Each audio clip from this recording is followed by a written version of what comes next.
የኢትዮጵያ ሙስሊሞች ለምክክር ኮሚሽኑ ያቀረቧቸውን የሙስሊሞች አጀንዳ የያዘ ዶክመንት አግኝቼ ለማየት የኢትዮጵያ የዘመን አቆጣጠር ምን ሊሆን ይችላል? በሀገራዊ ምክክሩ ላይ የኢትዮጵያ የዘመን አቆጣጠርን በተመለከተ እጅግ አነጋጋሪ ሀሳቦች ቀርበዋል።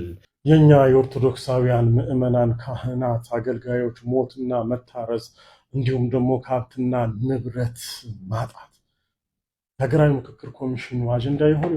አስቸኳይ የተባለ የጥንቃቄ መልእክት በዚህ ሰዓት ለሐዋሳ ከተማ ነዋሪዎች ተላልፏል። ተሰምቷል። የሀገራዊ ምክክር ኮሚሽን አዲስ መረጃን አጋርቷል። በሀገራዊ ምክክር ኮሚሽን ዛሬ የተሰማው ነገር የሂጅራ አቆጣጠር በአሁን በምንጠቀመው የኢትዮጵያ የዘመን አቆጣጠር ላይ ማለት ነው እንዲካተት ጥያቄ ቀርቧል። ኦርቶዶክሳውያንን ቁጥራቸውን የመቀነስ ስትራቴጂ በሚመስል መልኩ እየተፈጸመ ያለ እንዲህ አይነት ድርጊት ኦርቶዶክስ ተዋሕዶ ቤተክርስቲያን ሌላውን ሃይማኖት ገፍታለሽ ለሚሉት እንደፈለጉ ሐሳባቸውን እንዲያፈነጩ የሚደረግበት መድረክ ሳይሆን። ሰላም ለእናንተው እንደምን አላችሁ እንደምን ቆያችሁ ውድ የክብረ ተዋሕዶ ሚዲያ ቤተሰቦች በእያላችሁበት ሰላም እግዚአብሔር ከሁላችሁ ጋር ይሁን አሜን። የአምላካችን ስሙ የተመሰገነ ይሁን። በዛሬው ቪዲዮ እንግዲህ ለየት ያሉ አዳዲስ ነገሮች ይዤላችሁ መጥቻለሁ። መጀመሪያ የምንመለከተው ተስፋ የተጣለበትና ኢትዮጵያ እየመከረች ነው እየተባለለት እኛም ምክክሩን በጉጉት እየጠበቅን ያለው መላው ኢትዮጵያ በተስፋ የሚጠብቀው ይህ ምክክር ኮሚሽን ላይ አንዳንድ ነገሮች ሾልከው እየወጡ ነው። ይህ ምንድነው የምንመለከተው ነው። ወንድማችን ያጋራን እጅግ ድንቅ የሆኑ መረጃዎች አሉ። የምክክር ኮሚሽኑ ላይ ያለን ተስፋና ስጋቱ ምን ይመስላል የሚለውን እንመለከታለን። እንዲሁም ደግሞ እሳት የላሰው ጠበቃ አያለው ቢታንያ በዚህ በምክክር ኮሚሽን ላይ የነበረውን ምልከታና ኦርቶዶክሳዊ ጥቃቱን የምናቀርብበትን ዘዴዎች ያስመለክተናል። እጅግ ድንቅ የሆኑ ነገሮችን አቅርቦልናል። እሱን የማሳያችሁናል ማለት ነው። እንዲሁም ደግሞ በሐዋሳ የተፈጠረው አስደንጋጭ ነገር አለ። ሐዋሳ ብቻ ሳይሆን ጎንደር ላይ ምንድን ነው የተፈጠረው፣ ምንድን ነው የሆነው፣ እሱን የምንመለከት ይሆናል ማለት ነው። ሁላችሁም እንግዲህ የቪዲዮ ላይክ ማድረግ እንጀምር። ሰብስክራይብ ለምንድን ነው የማታደርጉት? አሁን ማሩ። መልካም እንግዲህ እስቲ ከሁሉ አስቀድሞ እነዚህን ቪዲዮዎች እንመለከታቸውና እያንዳንዱን ሂደት እንመለከታለን። እስኪ በቅድሚያ እነዚህን ቪዲዮዎች እናያቸው። ሙሉ ቤት ፈርሶ የአርሴማ ቤተክርስቲያን ብቻ ሳይነካቀር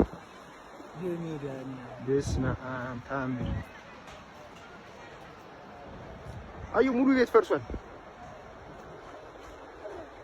በስመ አብ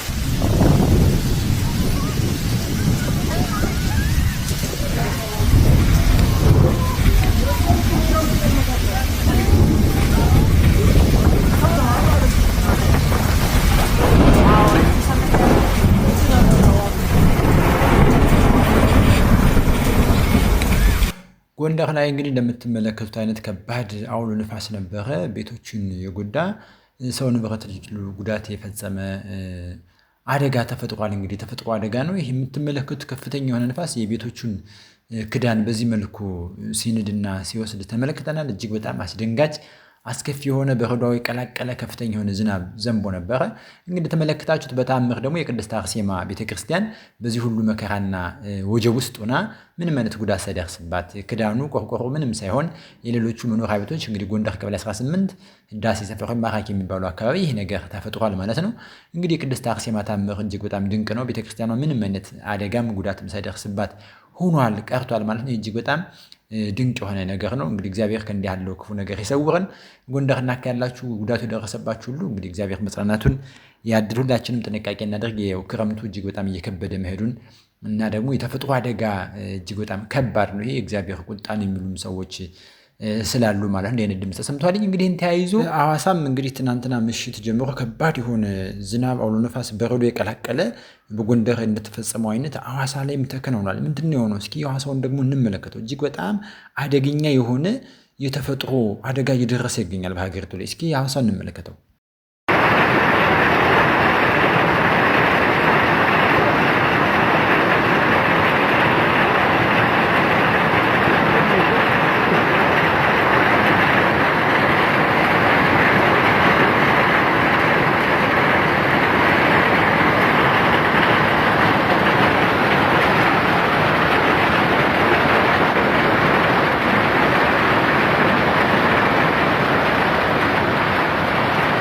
ዛሬ በሐዋሳ ንፋስና በረዶ ቀላቅሎ በጣለው ከባድ ዝናብ ምክንያት ጉዳቶች እንደደረሱም ተገልጿል። በዛሬው ዕለትም በሐዋሳ ከተማ በረዶ ቀላቅሎ የጣለው ዝናብ ምክንያትም ትላልቅ ዛፎች፣ የመብራት ምሰሶችም የወደቁ ሲሆን አልፎ አልፎም የነዋሪዎች ቤቶች መፍረሳቸውን ተሰምቷል።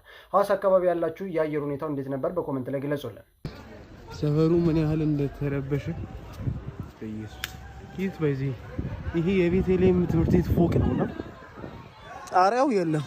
ሊትራሊ ጣሪያው ምንም የለም። ይሄው መሬት ወድቆ ነው ያለው ጣሪያው ማለት ነው። በኢየሱስ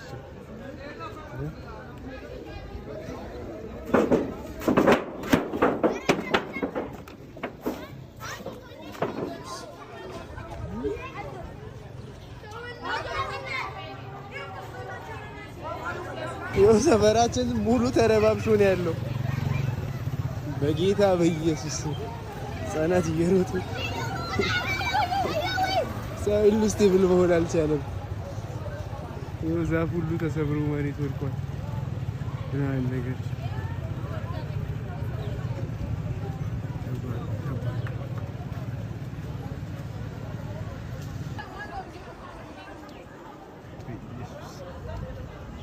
ከስሩ ነው የነበረው። አታካ ተቀረጸ ያገሬ ጆ ግቢያችን እንዴት ነው? ግቢያችን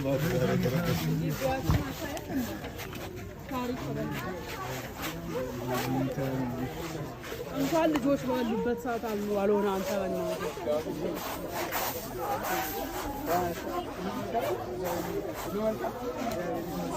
እንኳን ዳ ቆየ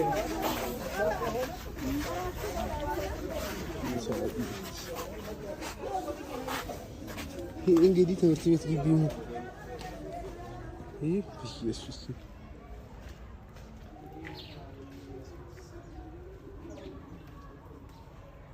ጮቾ ሊነደቀ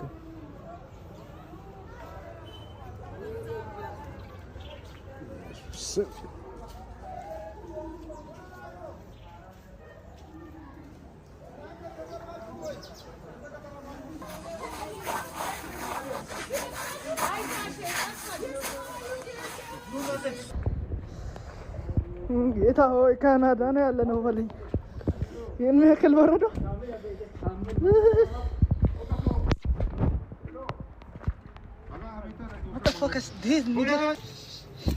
ጌታ ሆይ ካናዳ ነው። እንግዲህ በጎንደር የሆነውን ተመለከትን። በሐዋሳም ደግሞ በትናንትናው ዕለት እንዲህ አይነት አደገኛ የሆነ የተፈጥሮ አደጋ ደርሷል። ከፍተኛ የሆነ ንፋስ የቀላቀለ ዝናብ እንዲሁም በረዷማ ዝናብ ለረዥም ሰዓት ዘንቦ ነበር ማለት ነው። እንግዲህ ከተማዋ በጎርፍ ማዕበል የተመታችና ከፍተኛ የሆነ የንብረት ውድመት የደረሰ ሲሆን እንደምትመለከቱት የትልልቅ ህንፃዎች ጠንካራ የሚባለው ቆርቆሮ ሳይቀር በዚህ መልክ ከህንፃው ላይ ተነስቶ ወደ መሬት ተጥሏል ማለት ነው። እጅግ በጣም አደገኛ የሆነ የተፈጥሮ አደጋ ነው። እግዚአብሔር በቸርነቱ እንግዲህ ህዝቡ ላይ ምንም አይነት ጉዳት የደረሰ የለም እስካሁን የደረሰ መረጃ ማለት ነው። ነገር ግን ቤቶችና ንብረቶች ጉዳት ደርሷል። በዚህም ማለፉ ተመስገን ነው። እንግዲህ ይህን ተያይዞ ሀገራችን ላይ እንደምናውቀው ዘንድሮ ዝናብ በበቂ ሁኔታ እየዘነበ አይደለም። ያው ግብርና መር ናት ኢትዮጵያ። ሀገራችን ዝናብ ያስፈልጋታል። በተለይ በዚህ በወርሃ ክረምት ዝናብ ያስፈልጋት ነበር፣ ግን በቂ ዝናብ አልዘነበም። አሁን ከነዚህ 2-3 ቀናት ወዲህ ደግሞ በከተማዎች የተለያየ ቦታዎች ላይ ከፍተኛ የሆነ ዝናብ እየዘነበ ይገኛል ማለት ነው። እንግዲህ ይሁኑ ደግሞ ከአቅም በላይ የሆነ ቤተክርስቲያናችን ደግሞ አሐቲ አማናዊት ተልእኮ ያላት ቅድስት ቤተክርስቲያን ስለሚያፈራው ፍሬ ስለሚዘንበው ዝናቦች ከወንዛቸው ከልካቸው እንዳያልፉ ትጸልያለች ሁልጊዜም በቅዳሴዋ ማለት ነው።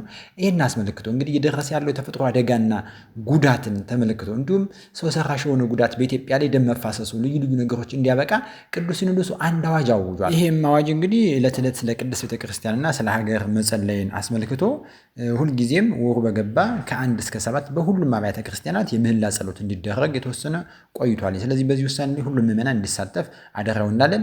እስኪ ወደ ምክክር ኮሚሽኑ እንመለስ። ምክክር ኮሚሽኑ ላይ የወጣ አንድ አስገራሚ የሆነ መረጃ ሾልኮ ወጥቷል።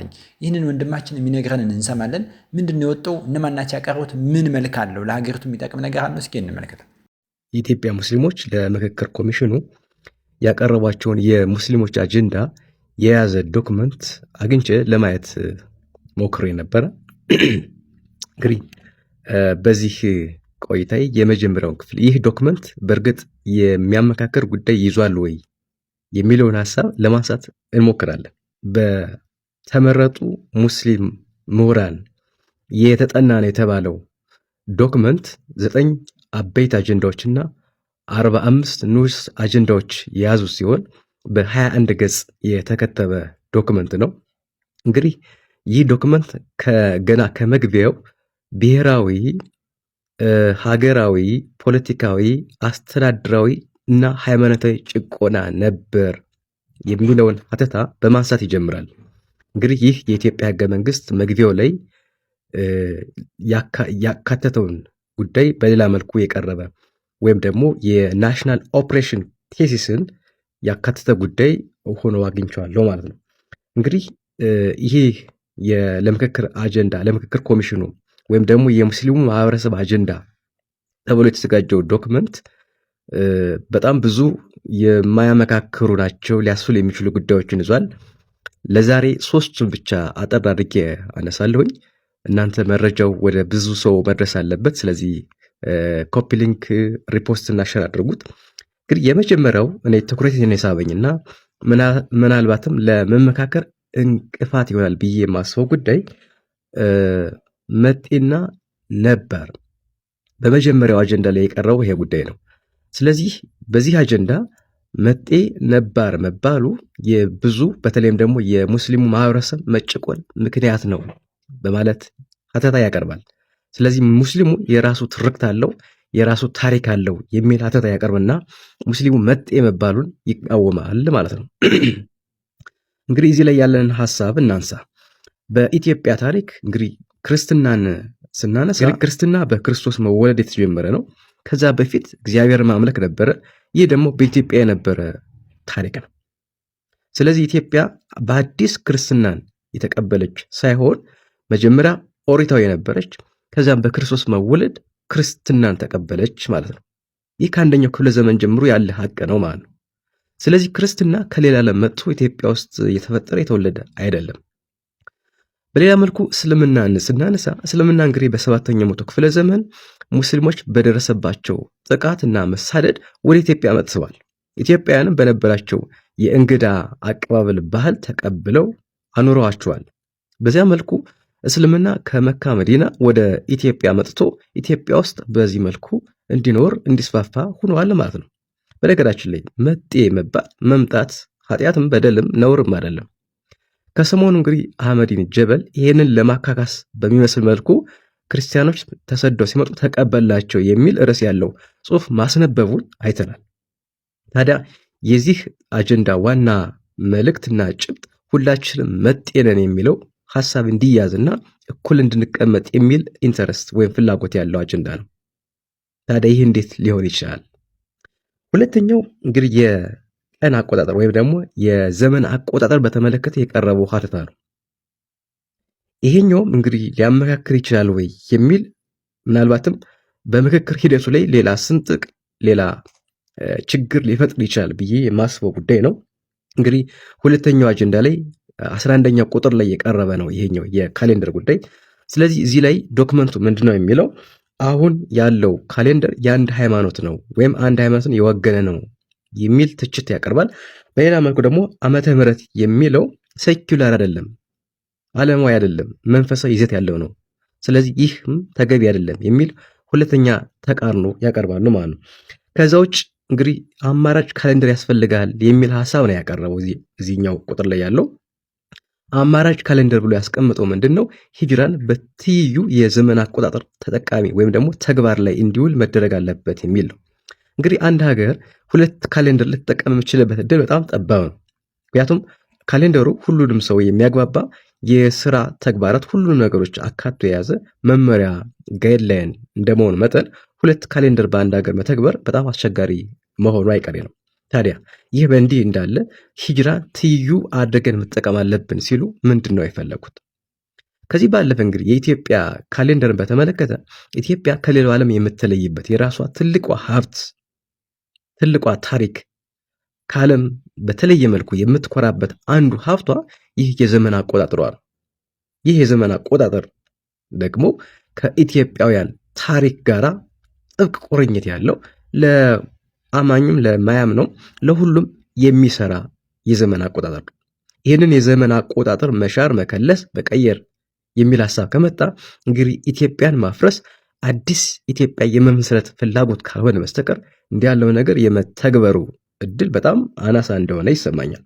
በሶስተኛ ደረጃ አጀንዳ 5 ላይ የቀረቡት ኢትዮጵያ የተለያዩ ዓለም አቀፍ ኢስላማዊ ድርጅቶች አባል እንድትሆን የሚጠይቅ ይዘት ያለው ነው።